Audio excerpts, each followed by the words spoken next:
Dear student, आज मैं आपको ट्रांसफार्मर का कुछ न्यूमेरिकल प्रॉब्लम बताऊंगा। जो कल मैंने थ्योरी बताया था उसी पे बेस्ड है ना। कल मैंने बताया था practical transformer on no load. तो उसमें मैंने बताया था कि practical transformer on no load का मतलब सेकेंडरी करंट ज़ीरो। उसमें सिर्फ क्या होगा, आयरन लॉस होगा, जिसको हम कोर लॉस भी बोलते हैं। कॉपर लॉस होगा लेकिन वो नेग्लेजिबल होगा, बहुत ही कम होगा, इसलिए हम उसको नेग्लेक्ट मानते हैं। तो नो लोड पे सिर्फ आयरन लॉस को ही कंसीडर हम करते हैं। क्वेश्चंस क्या है आपका? एक क्वेश्चन है द नो लोड करंट। तो मैंने क्या बताया था कल गिवन नो लोड करंट को कैसे लिखता मैंने, I naught is equal to the no load current of a transformer is 5 ampere. तो ये क्या हो गया, 5 ampere at 0.3 power factor lagging. तो क्या हो गया, power factor, no load power factor को मैंने कल बताया था 0.cos5 से लिखते हैं। लैगिंग का मतलब क्या होगा, कल जैसे मैंने ये डायग्राम बताया था कि ये B1 है, ये जो हो गया आयरन लॉस कंपोनेंट IW, और ये क्या हो गया IM। तो ये दोनों का जो वेक्टर सम है उसको क्या बोलते हैं हम, आई नॉट, नो लोड करंट। तो ये जो करंट देख रहे हो क्या हो रहा है, वोल्टेज से क्या हो रहा है, लैग कर रहा है ना, कितने एंगल से, 5 नॉट से। क्लियर ना। तो क्या लिखा है यहाँ पे कि जो करंट है क्या कर रहा है, वो लैगिंग में है ना, पावर फैक्टर लैगिंग दे दिया है। ओके, अब क्या है, व्हेन सप्लाइड एट 230 वोल्ट, जो सप्लाई वोल्टेज प्राइमरी साइड हो गया, मतलब V1 क्या हो गया 230 वोल्ट, और फ्रीक्वेंसी क्या हो गई इसकी 50 हर्ट्ज। तो सप्लाई वोल्टेज दे दिया, फ्रीक्वेंसी दे दिया।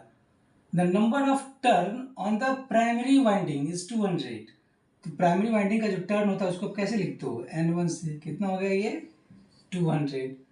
Calculate the maximum value of flux, मतलब phi M equal to what. Okay, maximum value of flux. ये कंफ्यूज मत होना, कभी कभी माइको FIM को म्यूचुअल फ्लक्स भी बोलते हैं, ठीक है ना। लेकिन यहाँ पे सपोज करो ये मान लेना कि ये मैक्सिमम फ्लक्स है लिखा हुआ, एम का मतलब मैक्सिमम है। Maximum value of flux in the core, फिर कोर लॉस पूछ रहा है, मतलब जो आयरन लॉस क्या होगा।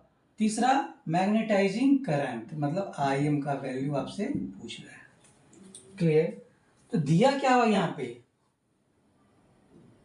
पे आपको जो है क्या निकालना, क्या है IM, आयरन लॉस मतलब कोर लॉस, और फाइव। तो आप जान रहे हो कि E1 का जो वैल्यू होता है वो करीब करीब क्या होगा, वो V1 के बराबर होगा, सप्लाई वोल्टेज के बराबर। क्लियर, कितना आता है 4.44 FN1 5M, है ना।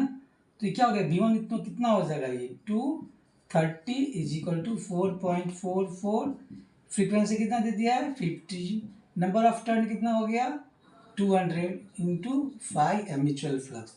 तो इसको जो सॉल्व करेंगे म्यूचुअल फ्लक्स को, सॉरी ये मैक्सिमम वैल्यू ऑफ फ्लक्स को जब सॉल्व करेंगे तो निकलेगा F5M का वैल्यू 5.18 मिली वेबर। आप कैलकुलेटर से इसको आप निकाल लेंगे। क्लियर। नेक्स्ट क्वेश्चन है आपका, नेक्स्ट क्वेश्चन है, इसको मैं मिटा दूं।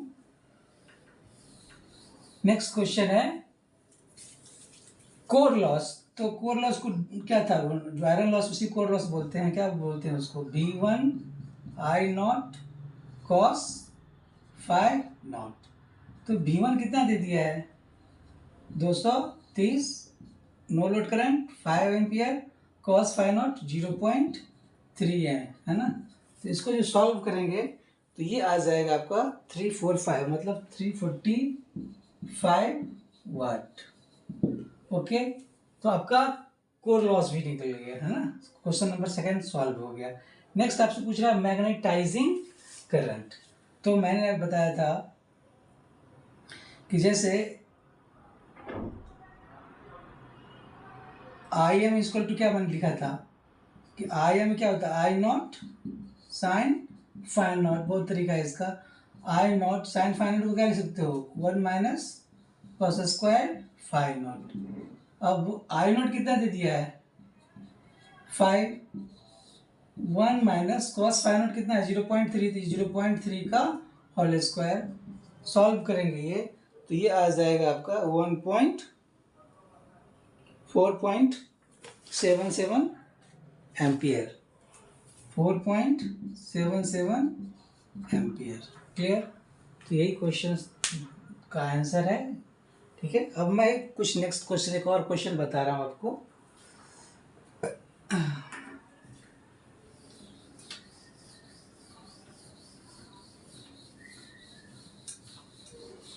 चलिए पहले उस प्रॉब्लम को मैं लिख दूँ। हाँ,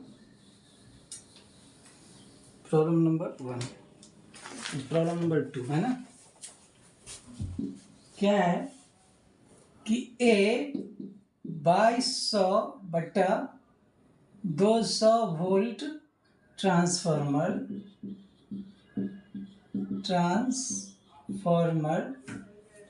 takes a no load current, takes a no load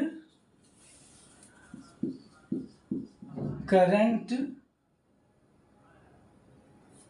of 0.6 ampere and absorbs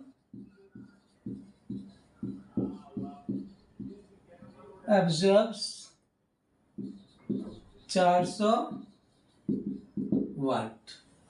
Find the first question, the magnetizing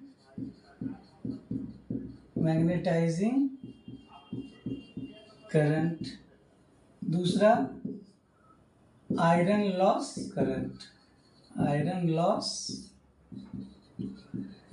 है ना।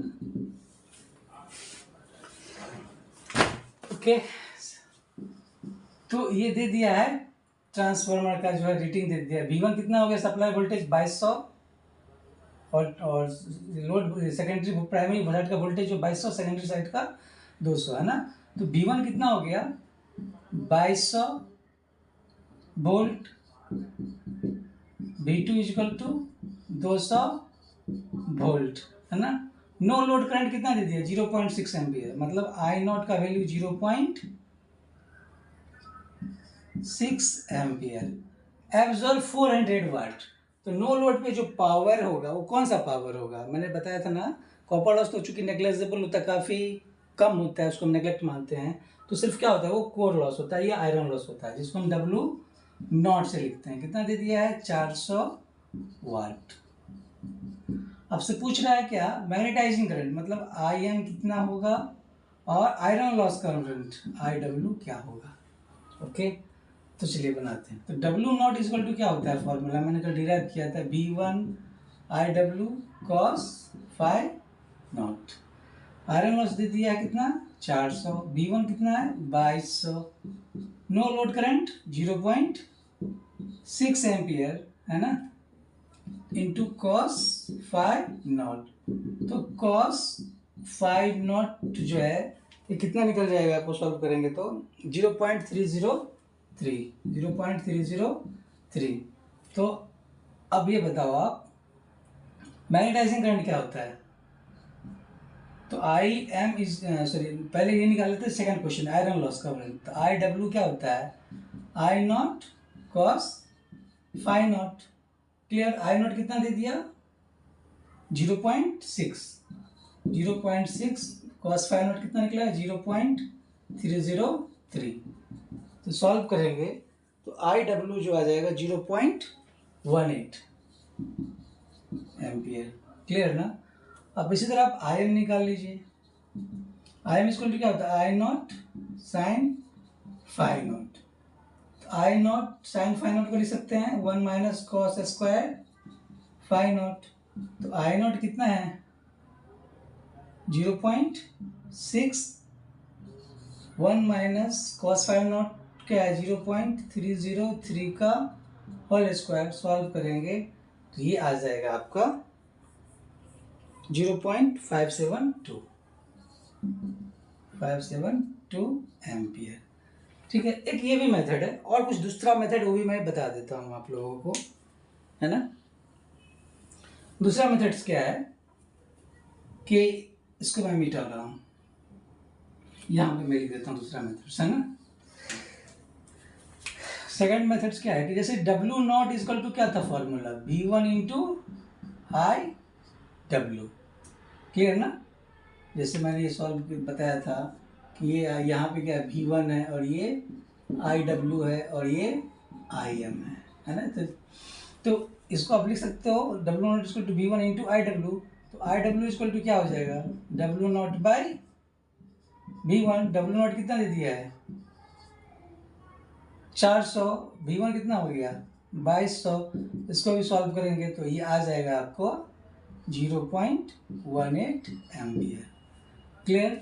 और आई एम क्या हो जाएगा, square root of I naught square minus I square M.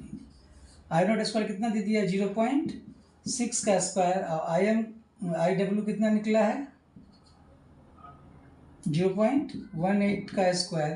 तो इसको जो solve करेंगे 0.572 एम्पियर। इस मेथड से भी आप बना सकते हैं। क्लियर। तो ये दूसरा क्वेश्चन हो गया है ना। इसी तरह एक और तीसरा क्वेश्चन है, सेम है, इसको भी मैं लिख ही देता हूँ, मिटा रहा हूँ मैं इसको। हाँ,